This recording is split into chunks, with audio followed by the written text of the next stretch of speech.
Hello. Hi, girlfriend. Hi, boyfriend. And all of you. It is November 1st. Our friends. Can you believe it's already November? Kind of, and kind of not. This year's been, ridiculous. It seems eternal, but also like it's zooming by at the same time. Yeah, I know. And part of that is just like the way life feels now that I'm old. And part of that is because this year is ridiculous. Yeah. This year has been marked with so few, memories or, milestones or just things happening. A lot of, big, bad world things or, country things, but very few small, joyful things, which is what usually gets you through the big, bad world things. Right. So it's a little difficult. But, this is kind of an exciting time because tomorrow is your birthday, which is exciting. I'm less excited about it this year than I usually I think am. everyone's birthday was just a bit lamer than it was last time. Yeah. Oh, God. That's how excited I am. Yeah, right. Well, the thing is, I'm in my 30s. If I don't get to have, a super fun birthday the way I would like to, I can deal with it. I feel bad for little kids who maybe don't have a full bearing on the situation or understand why they have to cancel their birthday party. Yeah, right.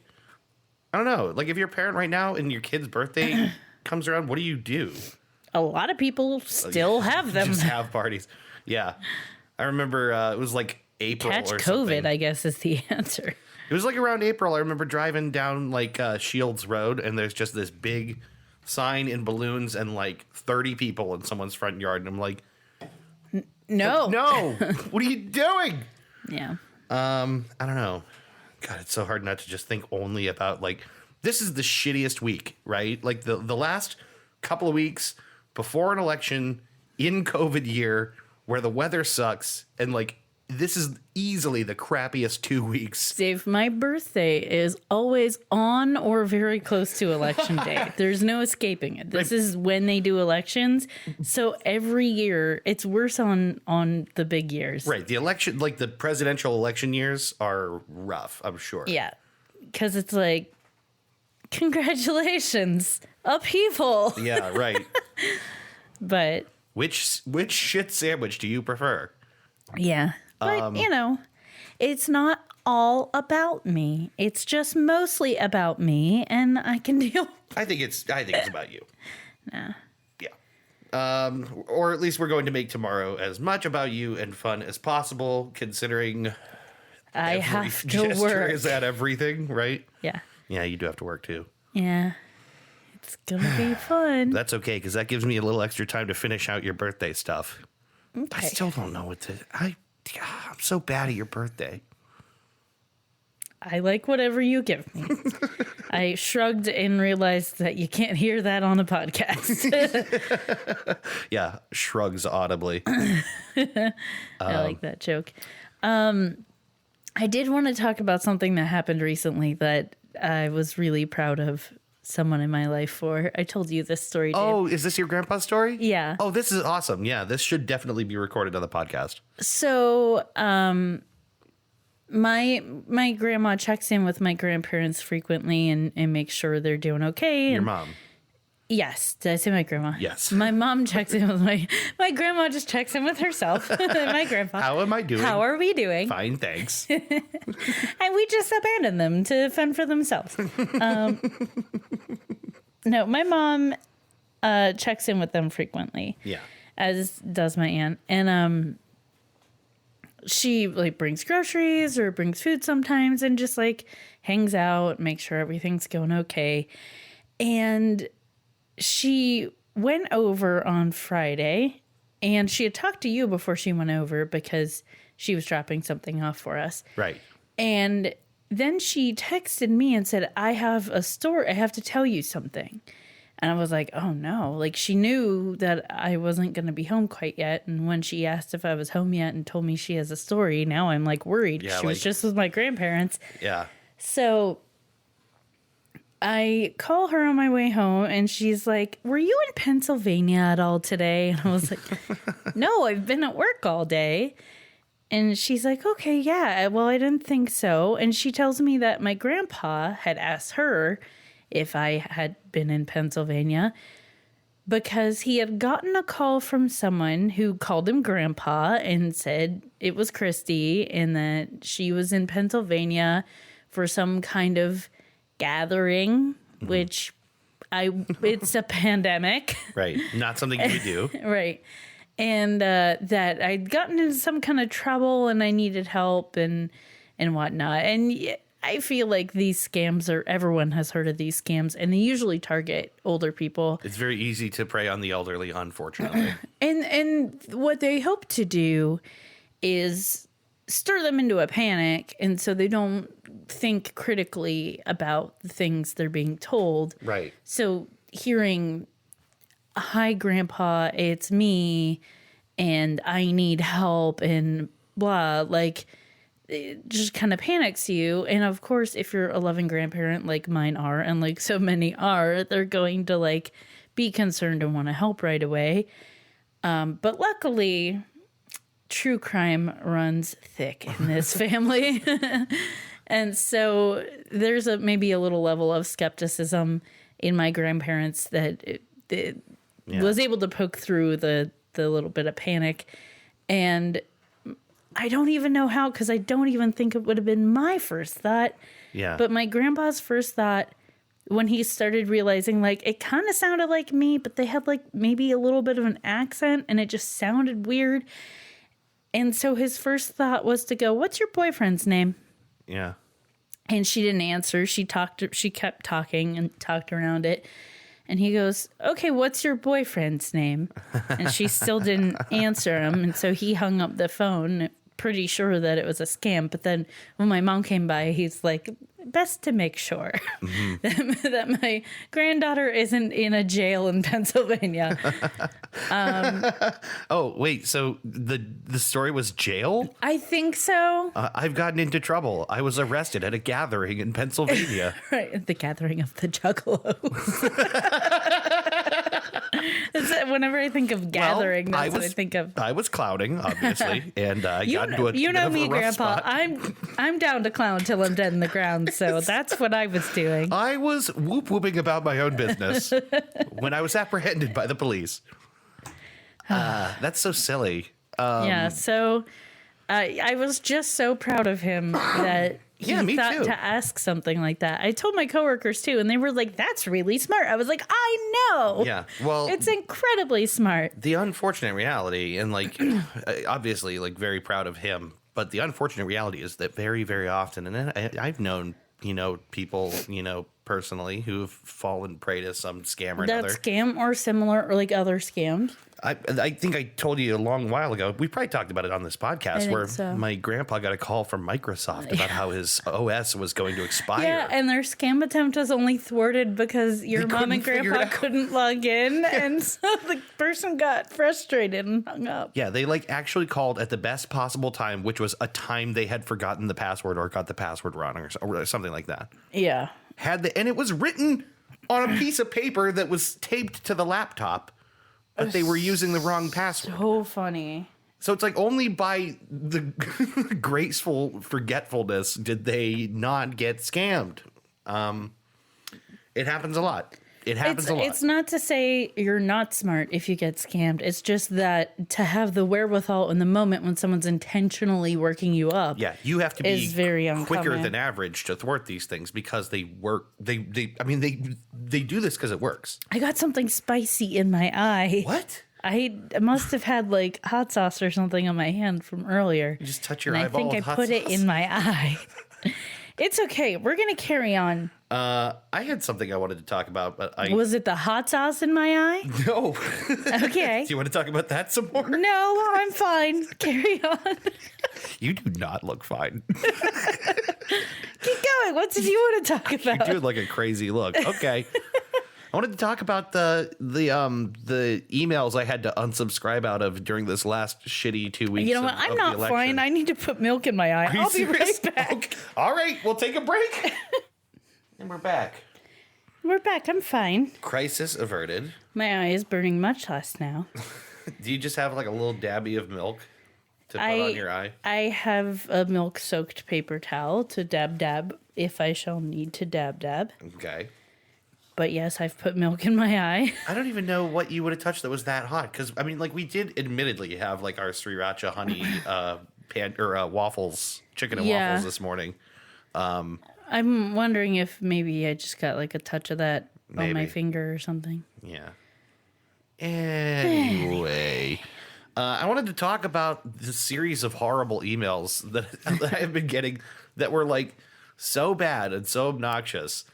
Because, you know, like during a presidential election year, obviously, if you've ever made the mistake of giving anyone money on record, Ever in your life, they will hound you.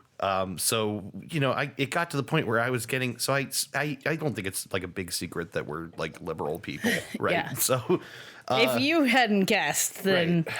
You're not listening. And also, you probably don't think that critically because we're pretty obvious about it. So why do you even like this podcast? Why do you like us? What are you doing here? No. Anyway, so I was getting like 10 emails a day from Stop Republicans, which I don't know who funds them or who they are really. I know that years ago I gave to the DNC during the Obama years.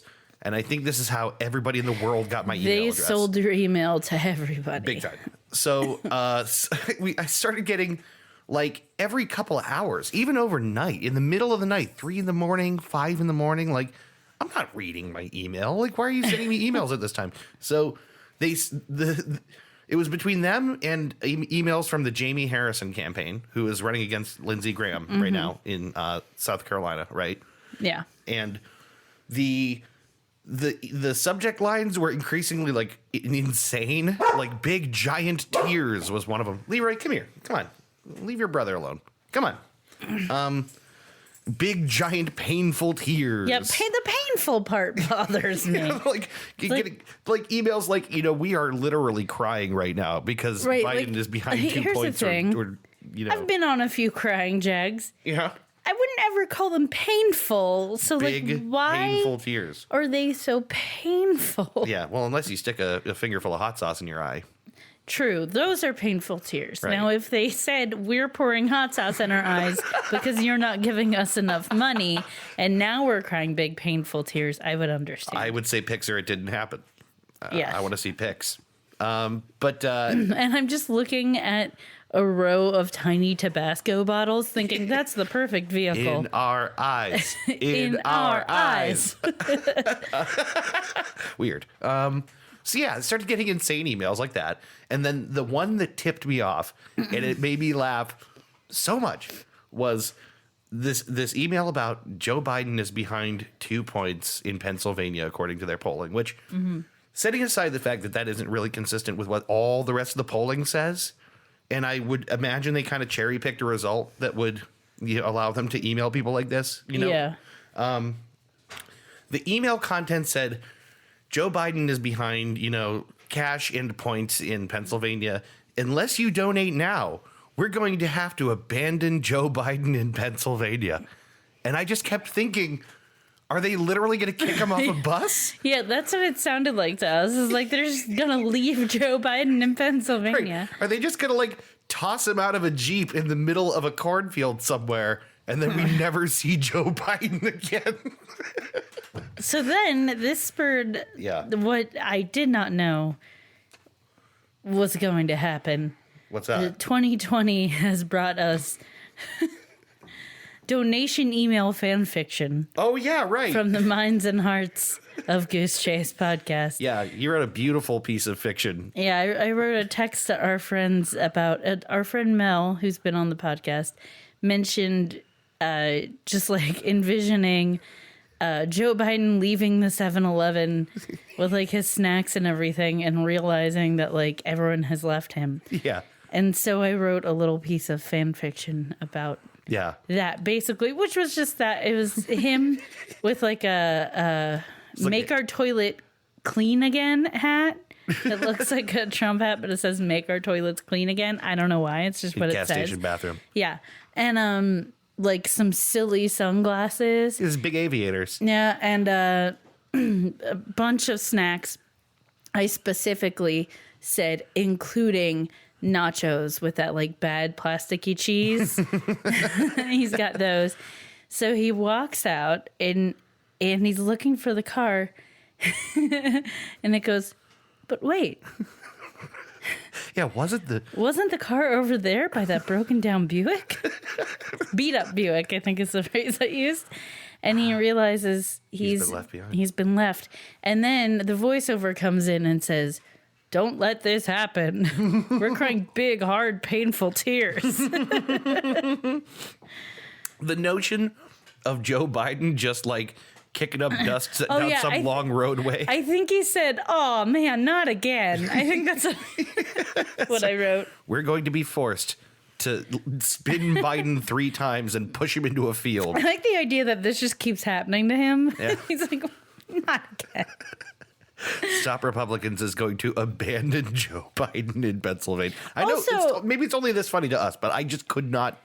I could not stop laughing. The fact that it's like such a desperate money grab attempt because you got this like a week away from election day. A lot of people have voted early, and like it's not like now is the time when he's like doing rallies and stuff. Like it's a week away. Right. You're not abandoning him in Pennsylvania. Like this is running its course despite you, whoever you are. I think he's got like 5 rallies planned today in Pennsylvania. Meanwhile, Trump has 5 rallies planned in 5 different states across the Midwest. Both of them are like going everywhere frantically.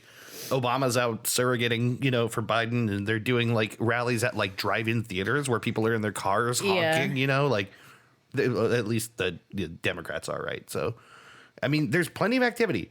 Joe Biden is not going to be abandoned anywhere. So anyway, the point is I sent them an unsubscribe telling them your emails are fucking awful.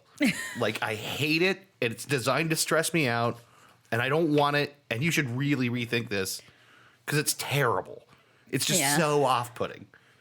It was very off-putting. So, but also anyway. very funny, so I guess thanks to them for that. Yes, thank you for the image of, like, Joe Biden with his thumb out trying to hitch a way back to Delaware. That's so funny. It's just so goofy. Anyway, did we have more? I don't think so. I don't have anything written down. Okay. Well, then why don't we be economical with our time here? All right. And move right on to a game. A game, you say? A game, I dare say. Is this a special birthday game? It's a special birthday game for Christy. It is a semi-spoopy edition. Ooh. Of Trues and Fnoof. You mean to tell me why you wouldn't happen to mean... It's time for Trues and Fnoof. Time to play Trues and Fnoof. Everyone's playing our famous game, the game that's taken the internet by storm. It's time for Trues and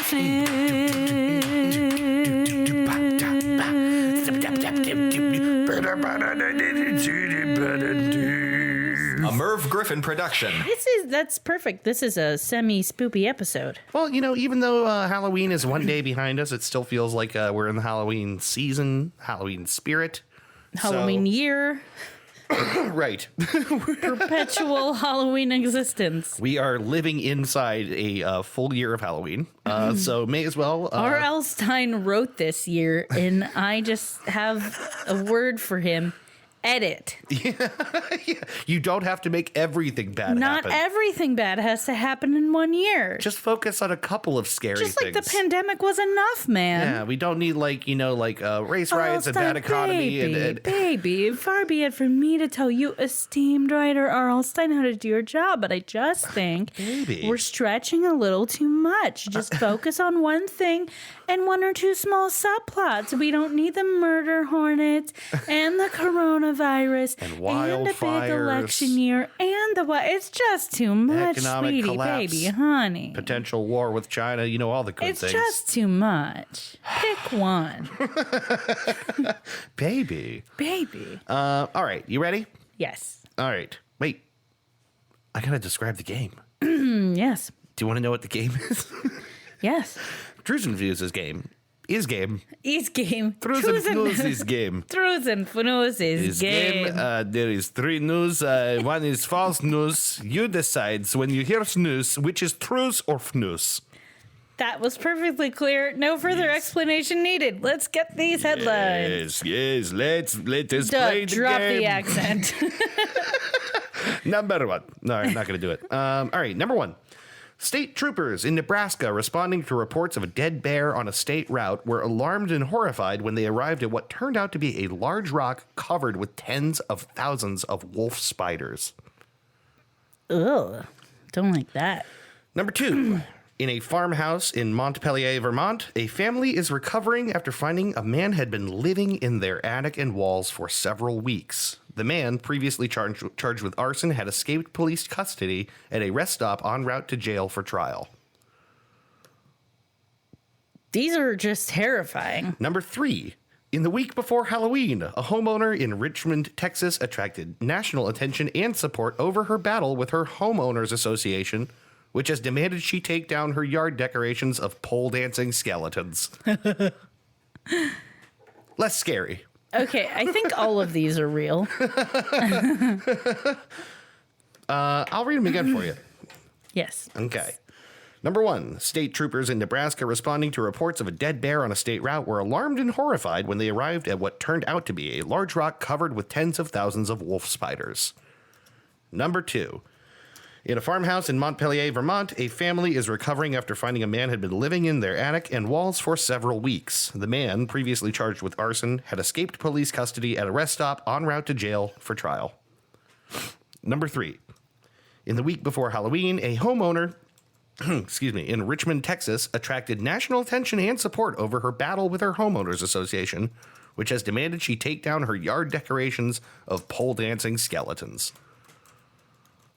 Again, I still think all of these are real. All right. Yeah, what do you got? I have the first one I just called Bear Rock. Woo! Okay, pretty good. I dislike that. I dislike all those spiders on that big rock.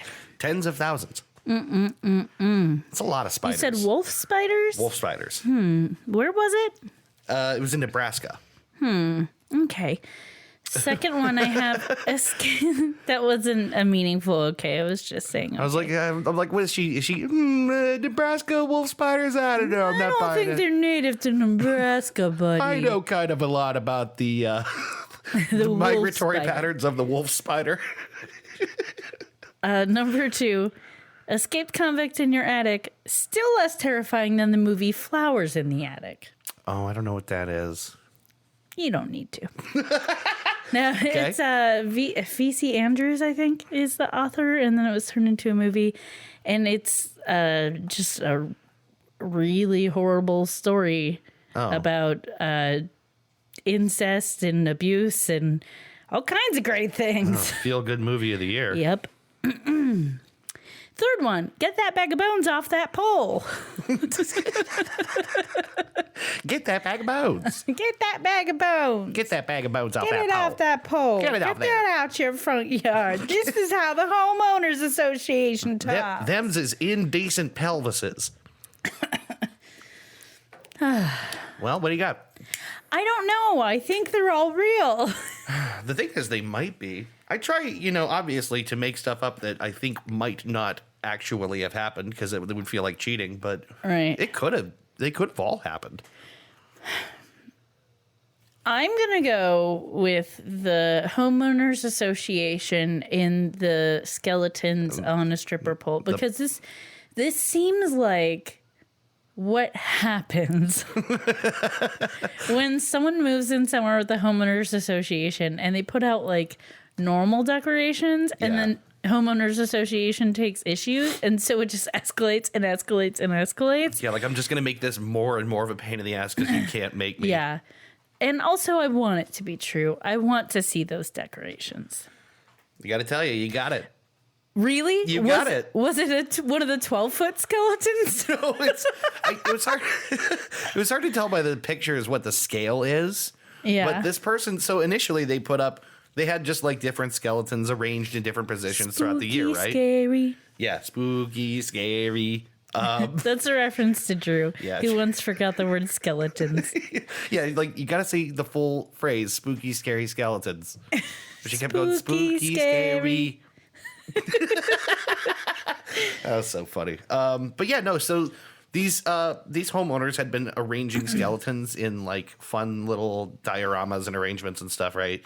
And then this was the one that pissed off the homeowners association because they had skeletons with their legs up and their arms back and like hanging off the pole and all that, and you know, like sort of like glitzy backdrops and stuff. That's so funny. And the homeowners association insisted that they take them down. And so this woman had shared them on Facebook and had so much support. Initially, she was just like, yeah, I'm fine. I'll take them down. I get it. Whatever. But so many people got a kick out of outraged them. Yeah, for her. Yeah, they were all just like, no, this is fun. And there's nothing indecent about a skeleton. It doesn't have genitals. Right. They've rotted off by now, Janice. Yeah, skeletons are to some degree sexless, you know, not exactly, but kind of. They don't, you know, they're not indecent. It's not like waggling in your face, Right. is what we're saying. Yes. So anyway, she decided, you know what? No, I'm keeping it up. I don't know if she changed her mind and now it's after Halloween, so I guess it kind of doesn't matter. But that's a true story. I'm very glad I won. Yeah, you did great. This is the best birthday gift. Pole dancing skeletons or winning or both? Both. Yeah. I feel like I haven't won one in a while. I needed a win, David. You just needed to win. Also, you're wearing the Skip ad shirt again, and it just reminded me of we went to see Dave's mom for my birthday yesterday, and he had this Skip ad shirt on, and it's like the Netflix or the YouTube Skip ad. Yeah, it's like a square button that says skip ad with a little arrow at the right. And it happened like what, no fewer than like 3 times. It ended up being 4, I think, where like someone would be like, "Oh, I like your shirt," and without even thinking, they poke. would poke the Skip ad button. Right, like at first I thought it was kind of funny. Tom was the first one. He goes, "Hey, how about that poke?" And kind of poked me a little hard too. And I was like, "Ooh," and then Your mom did it without thinking. Yeah, Like, but- she didn't even mean to. so Tom did it. Then my sister did it. I think my brother maybe did it, and then my Your mom brother did it? thought about it. Oh, my brother thought about it. My mom did it. So basically, because I had not worn this around a lot of people, I didn't realize that it's just going to make people instinctively want to poke you. Because It's so funny. we just click this button without thinking all the time. It was so funny when your mom did it, because when you were like, "Oh my God, you're the second person that's done that," she's like, "I didn't even realize I was doing it." It's funny. It was so funny. I'm going to continue to test this hypothesis out, you know, when I can be around people and wear Yeah. this shirt and just see what people's reaction Keep is. a tally. I didn't even think of it. I'll tell you what. Why don't we take ourselves a break? And we'll come back. And we got plenty of time to do this episode. We were worried a little bit about time crunch, but we have like 2 whole hours, so Yeah. we're okay. And this honestly isn't a super duper long one. Okay. This is a nice little post-Halloween spoopy aperitif. Spoopy aperitif. Yes. I love that description. All right. We'll take a break. We'll come back in a minute with the main segment of the episode. All right.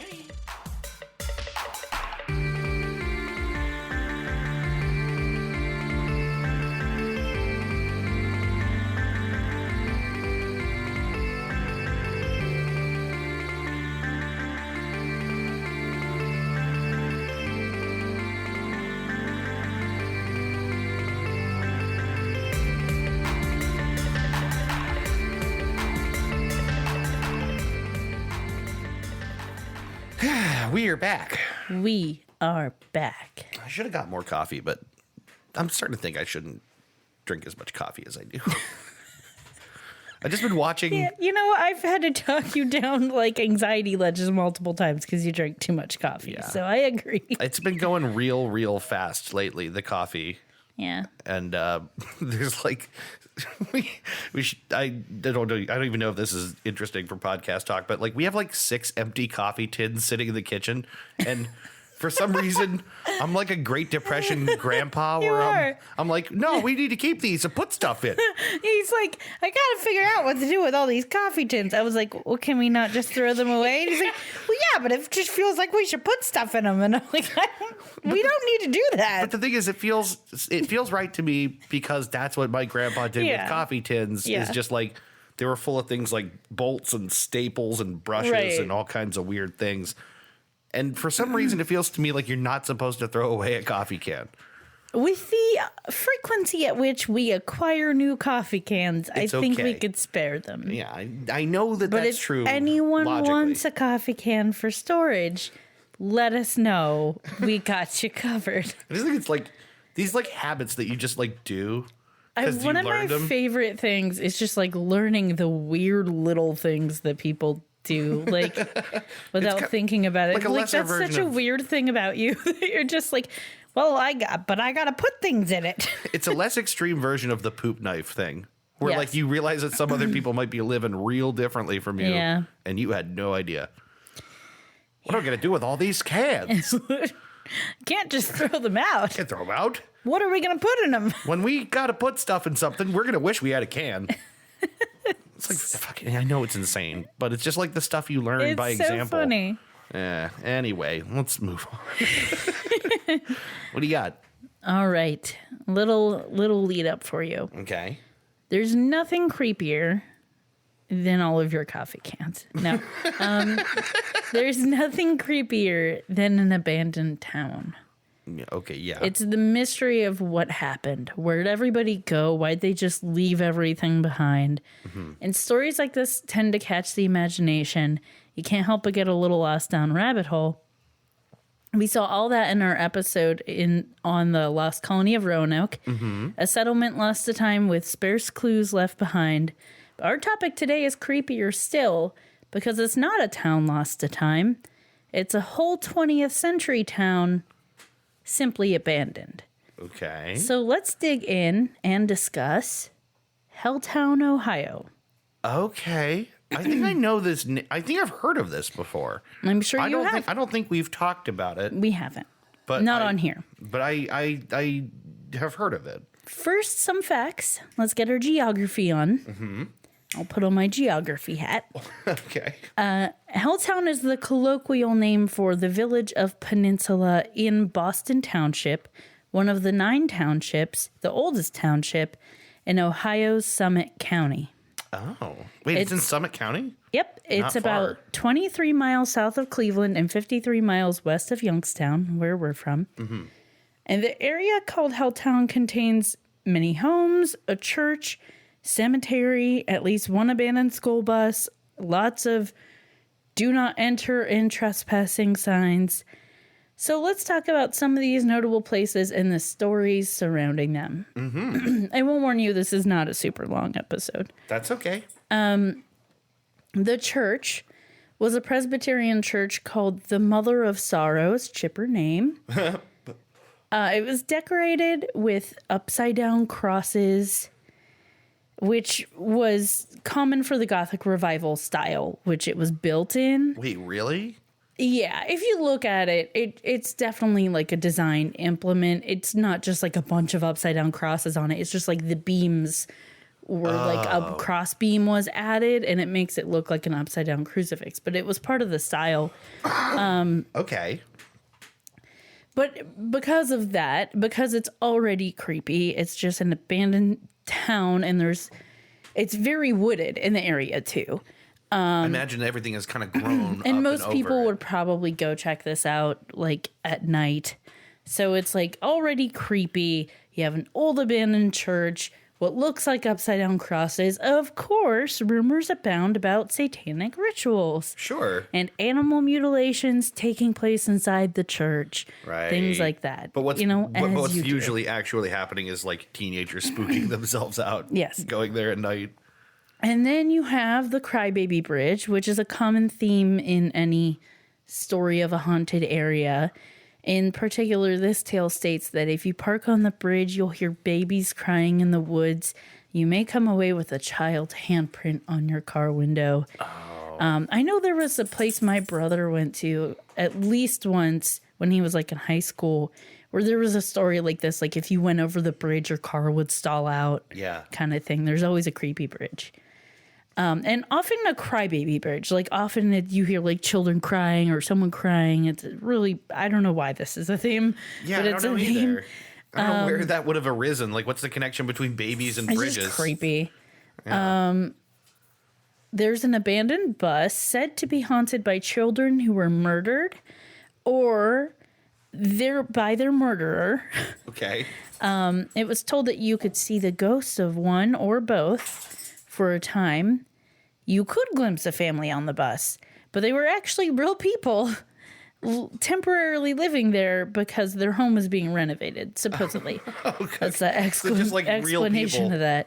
Who were just like squatting in this bus while their houses. Or as we know them, future ghosts. Future ghosts. Not ghosts yet, but they will be when they die, so they're future ghosts. There were lots of dead end and hazardous roads, lots of Come on, dogs. do not enter signs, Come here. dead ends. Rumors state that as you enter Helltown, you feel as though you're dropping off a cliff. This sense of foreboding. But really, there's just like a really steep portion of Stanford Road. Oh, really? The road that goes through. And Wait. so it kind of feels like you're dropping off a cliff because it's just very steep and it's surrounded by woods and it's probably dark when most people go. Yeah. Could be a little disorienting. It would be kind of eerie though as you're approaching an abandoned town to be able to look down into all of it. There's something about that does like it's like right there spread out in front of you. Yeah. It's kind of spooky. Would be spoopy. There's tales of a toxic chemical spill. One theory for why the town is abandoned is that they had to evacuate due to a toxic chemical spill causing mutations in local residents, both human and animal. Specifically, an unnaturally large snake deemed the peninsula python. There's no evidence of its actual existence, but that doesn't keep locals from celebrating Python Day. Wait, they actually have a holiday? They have Python Day. Okay, that's amazing. Yeah. When you say locals, though, I guess you mean like people that in live the surrounding. Yeah. Okay. There may be some truth. And also, like, the abandoned parts of the town aren't necessarily the whole city of Peninsula. It's just, like, a part of it. Okay. Like a neighborhood or a block or part of it is just like roped off. Yes. Okay. Something like that. I haven't been there myself, so I don't know for sure. We should go. It was kind of, well, Okay. I'll get to why that's not really possible. Okay. It's kind of hard to deduce exactly, like, you can find out exactly where it is, but, like, categorizing it was kind of weird because there's, like, 10 different names for it in the area, and people call it by the county, but there's also the village that it's in, but also, it was a little confusing. Mm-hmm. There may be some truth to the chemicals affecting the area. There is the Krejci dump, Krejci, in Boston Township. It's listed. I feel like that might be Krejci. Krejci? I don't know how to say that. It's listed on the Superfund site, which is the EPA site. You know what? We talked about Superfunds a little bit when we talked about New York, up the Buffalo area there, the Love Canal. Yeah. So those are basically areas that are listed as like places they need to address or clean up. So the Krejci, whatever it is, dump in Boston Township is on that site. When you go to the site, you can see like what some of the chemicals and toxins are. The biggest ones are listed in the soil and in the water are lead and phenol, and there's a couple others. Okay. There's no actual evidence of mutants that we know of. Wait a minute. You mean to tell me there's no mutants? It definitively is not why the town was abandoned. Okay, so I have one more little rumor. Okay. To shore up, and then we'll talk about what's really going on. Okay. I like this. So the American Indian and the Wendigo. Oh, boy. There are some stories of the original settlement of this area forcing American Indians out, resulting in altercations. And all the stories I've seen of this seem to be conflated maybe with other areas and possibly reverse engineered to fit the spooky stories of this area. Okay. That being said, those things absolutely did happen, and I'm sure they happened in Ohio. I just don't think they necessarily specifically occurred in this spot, or that it has anything to do with why it's abandoned. Right. There are also stories of a Wendigo in the area, which is a Native American cryptid spirit evil entity who eats humans. Mm-hmm. It's like a shapeshifter thing? Yeah, kind of. There's like lots of stories about Wendigos. But, oh God, I just lost my spot. Oh. This was spurred by a documentary featured on the Travel Channel that was... quotation marks. You're doing a lot of air quotes. I lost I was doing air quotes to remind myself of the word. I couldn't think of it. That was in air quotes. That it's a documentary. Because it clearly is not. Is it like some kid's college video project or something, or? I think it is like a story that they made, and they made it out to seem like a documentary about Helltown and what really happened there. Mm-hmm. And I think there was like a video someone made of like a girl being attacked, and it was clearly not real. But right. There's all kinds of indigenous lore that usually gets looped into scary tales like this, and the whole like Indian burial ground kind of thing that happens too. So I'm not surprised that kind of got looped into this scenario. Yeah. But let's talk about what really happened. Okay. There is one person we can hold responsible for the abandonment of Helltown. And that person is President Gerald Ford. Okay. And the reason... Wasn't he connected with the Superfund stuff? Didn't that come out of the Ford administration? The reason, and it may have, but the reason in this case is deforestation. Oh, really?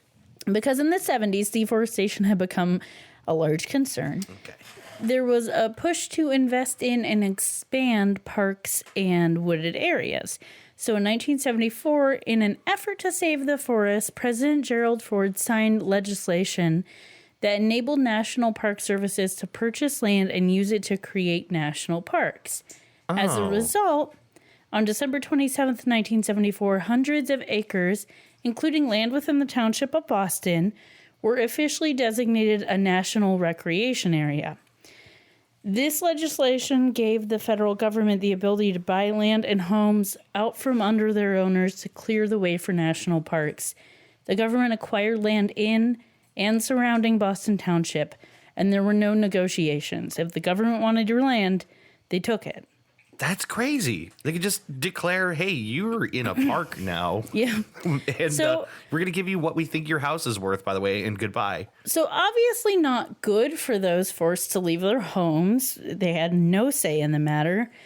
These homes, entire counties worth, were absorbed by the Cuyahoga National Park. Mm-hmm. And you can, I didn't get to watch this, but I would like to. There's a 1983 PBS documentary, For the Good of All, about this specific thing. Because it affected a lot of people. The documentary, For the Good of All, is about this happening. It's about the government taking people's land for parks. Wow. One angry resident, I think, wrote or spray painted on the wall of his home before he left, "Now we know how the Indians felt." Which I think maybe not quite. Ooh, I think what happened to the Indians was a lot worse. I don't think anyone bought the Native American lands. Right. I don't think that happened. Right. Oh, I don't like that at all. I didn't either, but... Give me a break. Once residents left their homes, they were boarded up with no trespassing signs. The homes would be vacant until the government arranged for them to be torn down. I wrote "turn down," but for what? But for what? Some were intentionally burned down for training exercises for local fire departments. With hundreds of homes being purchased very quickly, the government fell behind. Oh. So, though incredibly disconcerting to drive down the road and see several abandoned, boarded up houses next to burned down houses, no residents to be found, this is a real tragedy brought on by possibly good intentions, but very terrible planning and execution by our government. Yeah. It was not a supernatural being or a mutated local population and their pets. It wasn't a curse of the wronged American Indians pushed off of their land. There's no ghost of a serial killer haunting a school bus. It's a plain old real human tragedy purported by our own government in the state we live in. And I think it's worse. I personally think it's scary than a Wendigo because it could have happened to anybody. I mean, imagine. And it happened to a lot of people. Imagine that, any, state, federal, any government comes along and says, all right, well, we've decided that this town is now protected This land. is ours now.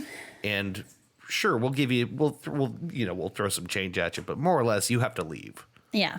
And you can't even argue. So you have to move where your kids go to school, where your livelihood is, and maybe you could live nearby, but that's the home you specifically picked out, Plus, all your friends and your family and all that and you who knows like living how near. much the government bought their homes for. Was it a fair value, or was it just what was decided was legally acceptable? Yeah.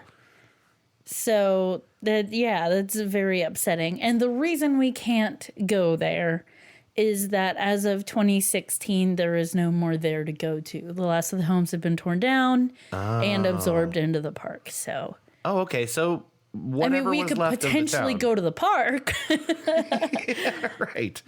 Wendigo Park or whatever it is. God, yeah, the scariest thing really is bureaucracy. Yep. Again. It was President Gerald Ford behind the mask the whole time. He would have gotten away with it too. No, I guess he did. That's so odd. I mean, I can recognize the need for, protecting forests and some kind of responsible land management, as, places become more crowded and, things get torn down to make room for new things. I didn't look too much into the political atmosphere at the time, or if he was up for re-election or something, or what was going on there. But I feel like there was probably people breathing down his neck about this. And so he had to make some big gesture. And then once he did the big thing and no one was paying attention anymore, it just kind of got the project decelerated. There wasn't enough money put into it for it to go as quickly as they bought houses up. Yeah, right. Which is sad. They spent all that money on buying houses, dropped. but then didn't have the funds to then tear them down and do something with the land? Potentially. I don't know exactly what went wrong with the project. I'm sure that documentary For the Good of All talks about it. I'd be interested to see what it says. But yeah, me too. I did want to say my sources included allthat'sinteresting.com on Helltown, Ohio, the Wikipedia for Boston Township in Summit County, and urbexunderground.com/Helltown, Ohio, which is a site about urban exploration. Yeah. I was going to say Urbex. Sure sounds like Urban Explorers. Yeah. That's so weird, and though. weirdus.com /state/Ohio/abandoned Helltown. I feel like, did we talk about another abandoned town on the podcast once? I think we may have. Well, Roanoke. Not that one. I think maybe we didn't discuss it at all, but I know that there was a town somewhere, I believe possibly in Pennsylvania, and it was a coal mining town, and a fire started underneath the ground where coal resources were burning and have been burning for 20 years or something crazy. Oh, wow. So everyone had to leave because there's carbon monoxide everywhere. Right. And the town just continues to sit empty while a fire rages under the ground. That's so crazy. Yeah. I mean, these things happen for a number of reasons. Whole towns can just be abandoned. I don't know what the true story is of Old Town out here by us, but Old Town, if I understand what I was told years ago, this is probably not true and probably not appropriate to just throw wild theories out on the Goose Chase podcast, but I had been told that Old Town, which we have Old Town Road here, and it goes from Mahoning up towards the Meander Reservoir. Mm-hmm. And I had been told that Old Town was actually like a census-designated place that essentially got flooded out by what is now the Meander Reservoir. And that somewhere at the bottom of the reservoir is like people's houses and stuff. Now, that just doesn't feel true. I remember being told, like, going, because you could swim in the reservoir, right? Is that? You can't. No, you can't swim in the reservoir. Or was it that I went? I feel like there's a place I went swimming that was basically told something like that about that. It used to be like roads and stuff, and it got flooded out. It became a lake, and you can go swimming there, and you feel asphalt underneath you in spots, but then it dangerously drops off in other spots. That's creepy. Where like the road was, and then on either side where the road wasn't, and it's just real like weird. very spooky to me. Yeah, the idea of like a whole town under there, and like I feel like it can't be real because that's our drinking water. Yeah, it must have not been the reservoir that I was at, but no. But then again, this might also just kind of be like a popular story. That's also very the possible. Town under the water, the little, your local Atlantis. the lost village of Atlantis. Yeah, right. I mean, it might just be a popular story. I actually don't know. Worth looking into. Curious. I've tried to do like a cursory kind of search on Old Town and not found a lot of information online. But that's the kind of thing that wouldn't necessarily. Yeah. You might not find it on Google because it's just such small town stuff. You'd have to like go to the local local records department. Go to the library and seek out a Look board at and some helpful librarian. Microfiche. Yeah. Fiche. Oh, fiche. Oh, fiche. Yeah, I don't know. Like, you might have to like dig through like the kind of resources that aren't online to find out about that. So if you know anyone who wants to do like real research. Yeah, someone who's not as lazy as us and wants to answer that question. But yeah, this is a creepy little story about government bureaucracy and politics interfering in a big bad way in people's lives. That is actually really unsettling. It felt relevant. Yeah. Well, you say the day before or a couple days before the election. It does feel appropriate. And that is really alarming that they can just do that. I mean, I guess you kind of know that. Like that if they make a law, they can do whatever they want, Yeah. I mean, and you've heard of like stuff like eminent domain kind of eminent domain for like when they need hospitals or something in an emergency, but not parks. You don't think of that. You don't think of whole like towns or chunks of towns just getting gobbled up by the federal government. Yeah. And the thing is that happened in Ohio. I'm sure this was a national undertaking. I would not be surprised if this happened to a lot of people. Mm-hmm. Which makes it even worse. Well, You're welcome. I'm sad for teenagers that they no longer have a place to go and scare themselves. Well, there's plenty of places yet to do that. That's true. But like an abandoned town with a creepy upside down cross church, that's like up there. If I lived closer, I'm sure I would have urban explored that. Yeah, right. I mean, not I did now. a little bit of that in the day. Not now. Not in your 30s. When I can get arrested for it. Going on 33. No, I'm saying if I lived closer when I was like... Yeah, right. The time when I was doing that. Yeah, we got other stuff around here that people go to and do, and it's all weird. And I don't know. Every town has the stuff that like the kids are like, oh, don't go there. Oh, maybe we'll go on the full moon. I didn't even know too much of that stuff as a kid. Like, yeah. Austin town is boring. Yeah. It was mostly just abandoned stuff that we went and explored, but nothing that was like, oh, it's haunted. Yeah. Ooh. It was like, no, it's like an old factory. Yeah. It's walking distance from your house, so let's go check it out. Yeah. Just go somewhere we're not supposed to because it's kind of fun. Yeah. Well, that was interesting. I had heard the name Helltown, did not know how close it was, didn't know what it was, and didn't know that it no longer was. I almost didn't do this episode because I started looking into it and I was like, yeah, there's not a whole lot there. It's just a really sad story. No, I think it's interesting. the ways that the government could just buy up a whole town and make it go away. It kind of, doing the research for this kind of reminded me of the Spooklight episode, because so much of the research for both of them was more about like, okay, what are the stories? I don't care about the facts because the facts are easily accessible. Right. What are the stories that people tell? Give me a little lore. Yeah. Well, that's cool. So Helltown is no more, but while it was pretty boring. It was just kind of sad. Just kind of a sad, empty town. I'll show you a picture of the church later. I do want to see that. Actually, I kind of want to watch that documentary. I want to watch that documentary. Just kind of seems like there's implications for, today, that they could do that then, they could do it again, and what that would look like. And politics. So yeah, with that, sure hope everyone listening is going to vote on Tuesday or has already voted. Votingist. Yeah, vote. Leave it all in the ballot box. Maybe not all. Just vote the hell out of that vote. Keep those to yourself. Yeah. It's a pandemic. Yeah, don't do that. Don't spit in your mail-in ballot envelope. Don't sneeze in a ballot box. Don't sneeze in a ballot box. Don't spit in your envelope. What is that? I don't know. It's a song I just made up. It's it's just good advice for voting during a pandemic. I need some spoons. And then maybe a jug. Starting a jug band would be the most hipster fucking thing to do in 2020. A jug band whose hit single is about voting and what not to do. That's insane.